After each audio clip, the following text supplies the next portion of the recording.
Al llamado de la patria de que viva y es florido, soy soldado campesino de la nación guaraní y llegué a la capital donde me dieron destino en una comisaría mi patria para servir. Mientras cubro mi parada varias cuadras a la redonda, el silbido de mi ronda inspira tranquilidad.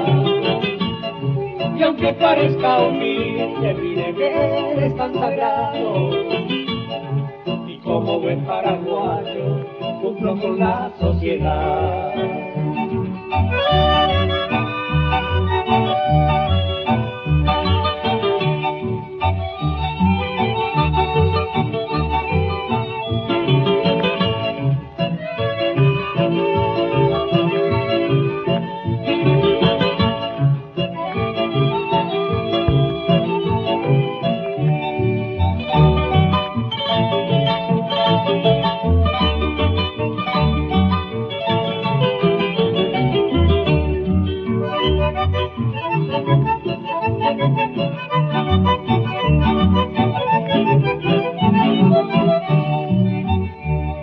Los rigores del invierno y calores del verano, siempre firme en mi puesto, alerta me encontrará.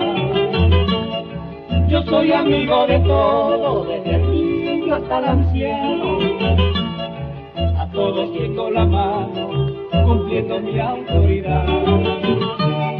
Soy soldado vigilante, orgulloso lo proclamo, la mancera del arado lo cambio por un fusil.